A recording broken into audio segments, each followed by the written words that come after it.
When an old man gets a letter in the mail saying he's won $1 million, nothing is going to stop him from picking up his prize 3 states away in person. When I was a little boy, my grandmother tried to get me to watch To Kill a Mockingbird. And I told her I didn't want to watch To Kill a Mockingbird because it was in black and white and it was old. And she told me, some movies are so good, you forget that they're in black and white. And she was right, but I would like to amend her saying, it doesn't matter if a movie's in black and white, a good movie is a good movie. Nebraska is full of recognizable movie stars. You've got Will Forte, you've got Bob Odenkirk, you've got Bruce Dern, you've got June Squibb, you even got Buzz from Home Alone. But the great director Alexander Payne directs these incredible actors in a way that makes them feel like amateurs, and that gives the movie almost a documentary-like feel.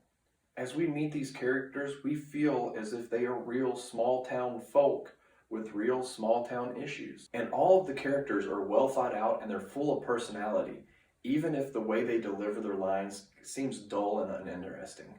Now, of course, the star of the movie is the old man Bruce Dern, who plays Woody Grant.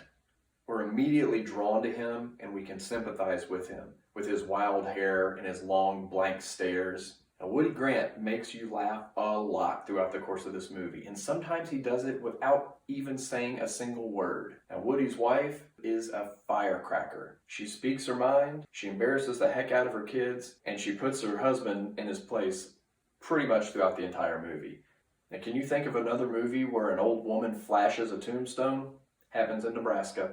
One of the things I like most about Nebraska is that there are so many scenes of just driving down the road, seeing the mountains, seeing the plains. You get to really see the Midwest as it really is. And there's this calming music that plays while you're watching it. Nebraska makes you want to slow down and enjoy the scenery, smell the roses, enjoy the company of your friends and family, even if you're just sitting next to each other not talking. Like I said, every character in this movie is memorable, even characters who are only in 1 or 2 scenes. But there's one scene in particular that completely steals the show, and it just shows the great restraint and direction of Alexander Payne.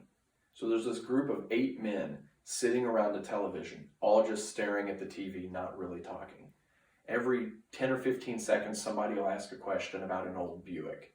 The men move and talk so slowly, and the camera is just stationary. It almost feels like a still life, just a picture that you're looking at on the wall. But as the scene progresses, every word becomes funnier and funnier. And the scene ends with someone saying the line, "How long did it take you to drive?" And me saying that out of context is not funny at all. But the way that that line is delivered after that slow conversation is the funniest line in the entire movie. This isn't your typical Hollywood movie. It's not flashy. There's no explosions. There's no CGI. There's no fancy costumes. There's no fancy makeup. It's just about regular folk doing what regular folk do, and I could not love it anymore. Family reunions, having a drink, paying your respects, singing karaoke, stealing air compressors, walking on the highway. Wild hair, don't care.